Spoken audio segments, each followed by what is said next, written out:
Perkenalkan, nama saya Fargi Lasmana Agung, NIM saya 4012411212. Di video kali ini saya akan menjelaskan mengapa Vatikan bisa digolongkan menjadi subjek hukum internasional. Jadi, Vatikan atau secara resmi dikenal sebagai Kota Vatikan atau Stato della Città del Vaticano merupakan salah satu entitas yang unik dalam sistem hukum internasional karena statusnya sebagai negara berdaulat dengan dimensi politik, religius, dan historis yang khas. Meskipun wilayah yang sangat kecil atau sekitar 44 hektar, Vatikan diakui sebagai subjek hukum internasional karena memenuhi kriteria dasar yang menjadikannya sebagai entitas yang memiliki hak dan kewajiban di bawah hukum internasional. Berikut adalah penjelasan rinci mengenai alasan mengapa Vatikan dapat digolongkan sebagai subjek hukum internasional. Yang pertama, statusnya berkedaulatan dan pengakuan sebagai entitas berdaulat. Vatikan memperoleh status bernegara berdaulat melalui Traktat Lateran yang ditandatangani pada 11 Februari 1929, di antaranya Tahta Suci atau Holy See dan Kerajaan Italia. Dalam perjanjian ini, Italia secara resmi mengakui kedaulatan dan kemerdekaan Kota Vatikan, menjadikannya sebagai negara merdeka yang memiliki yurisdiksi penuh atas wilayahnya. Ada 3 yang dapat dikatakan sebagai berikut. Traktat Lateran. Yang pertama, Traktat Lateran menetapkan bahwa Kota Vatikan adalah negara berdaulat yang diperintah oleh Paus sebagai kepala negara. Yang kedua, pengakuan ini mengukuhkan status Vatikan sebagai entitas yang memiliki hak untuk mengatur urusan dalam negerinya tanpa campur tangan dari negara lain. Yang ketiga, sebagai negara berdaulat, Vatikan ini memiliki simbol-simbol kenegaraan seperti bendera, konstitusi, dan sistem hukum internal. Meskipun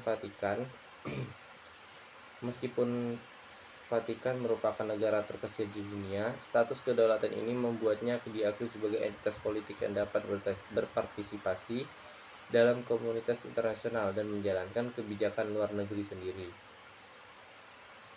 Dan yang kedua, kapasitas untuk menjalin hubungan diplomatik. Salah satu syarat utama bagi suatu entitas untuk dianggap sebagai subjek hukum internasional adalah kemampuannya untuk menjalin hubungan diplomatik dengan negara lain. Vatikan ini memiliki kapasitas penuh dalam hal ini, yaitu Vatikan memiliki korps diplomatik yang dikenal sebagai Nunciatur Apostolik yang bertugas sebagai perwakilan diplomatik di berbagai negara. Lalu, Vatikan memiliki hubungan diplomatik resmi dengan lebih dari 180 negara. Lalu, perwakilan diplomatik Vatikan di negara lain dipimpin oleh seorang Nuncius Apostolik atau setara dengan duta besar. Selanjutnya, Vatikan juga menerima perwakilan diplomatik dari negara-negara lain yang menugaskan duta besar mereka ke Tahta Suci. Kemampuan ini mencerminkan bahwa Vatikan memiliki kapasitas hukum untuk membuat dan menandatangani perjanjian internasional, sebuah elemen penting yang membedakan entitas berdaulat dari organisasi non-pemerintah atau kelompok politik. Dan yang ketiga, partisipasi dalam organisasi internasional.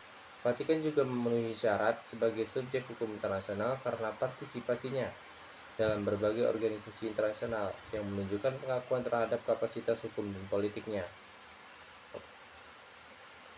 Vatikan memiliki status sebagai pengamat permanen di Perserikatan Bangsa-Bangsa atau PBB sejak tahun 1964. Status ini memberikan Vatikan hak untuk berbicara di forum PBB, memberikan suara dalam pemilihan, dan ikut serta dalam diskusi tentang isu-isu global tanpa menjadi anggota penuh. Vatikan juga menjadi anggota atau memiliki status pengamat di berbagai organisasi internasional lainnya, seperti Organisasi Kesehatan Dunia atau WHO, Organisasi Internasional untuk Migrasi atau IOM, Organisasi untuk Keamanan dan Kerjasama Europe atau OSCE, dan yang terakhir, Badan Energi Atom Internasional atau IAEA. Vatikan berpartisipasi aktif dalam perumusan kebijakan dan perjanjian internasional, terutama terkait dengan isu-isu kemanusiaan, hak asasi manusia, dan perdamaian dunia. Yang keempat, kapasitas untuk membuat dan menandatangani perjanjian internasional. Sebagai subjek hukum internasional, Vatikan memiliki hak untuk membuat dan menandatangani perjanjian internasional atau treaty making capacity. Kapasitas ini diakui oleh banyak negara dan lembaga internasional seperti Vatikan telah menandatangani berbagai perjanjian bilateral dan multilateral, termasuk perjanjian tentang perlindungan hak asasi manusia, pengungsi, dan konflik bersenjata. Lalu, salah satu perjanjian penting adalah Konvensi Wina tentang hubungan diplomatik tahun 1961, di mana Vatikan diakui sebagai pihak yang memiliki hak dan kewajiban yang sama seperti negara-negara berdaulat lainnya. Selanjutnya, Vatikan juga terlibat dalam perjanjian internasional yang bersifat religius dan kemanusiaan, termasuk isu perlindungan anak, pengentasan kemiskinan, dan perlindungan lingkungan. Yang kelima, pengakuan terhadap Tahta Suci sebagai entitas hukum internasional. Selain Vatikan sebagai negara, Tahta Suci atau koalisi juga dianggap sebagai subjek hukum internasional yang memiliki kapasitas untuk bertindak atas nama komunitas Katolik di seluruh dunia. Seperti Tahta Suci adalah institusi religius yang diwakili oleh Paus, dan kapasitas hukumnya diakui secara internasional terlepas dari status politik Vatikan sebagai negara. Tahta Suci memiliki kedudukan hukum yang memungkinkan Paus dan pejabat Vatikan untuk membuat perjanjian, menerima dan mengirimkan perwakilan diplomatik, serta berpartisipasi dalam pertemuan internasional. Pengakuan terhadap Tahta Suci sebagai entitas hukum internasional menjadikan Vatikan sebagai negara unik yang memiliki dimensi politik dan religius sekaligus. Dan yang selanjutnya, yang keenam, pelaksanaan yurisdiksi internal dan eksternal. Vatikan memiliki sistem hukum internal yang beroperasi secara independen dan diakui oleh komunitas internasional. Vatikan memiliki sistem hukum dan pengadilan sendiri yang mengatur kehidupan politik, sosial, dan keagamaan di wilayahnya. Selanjutnya, polisi dan penjaga keamanan Vatikan atau Garda Swiss bertugas untuk menegakkan hukum di dalam wilayah Vatikan. Lalu meskipun kecil, Vatikan memiliki yurisdiksi penuh atas wilayahnya dan bebas dari intervensi hukum dari negara lain. Dan untuk yang terakhir, yang ketujuh, peran dalam perdamaian dan diplomasi global. Vatikan melalui kepemimpinan Paus sering memainkan peran penting dalam penyelesaian konflik global dan promosi perdamaian dunia.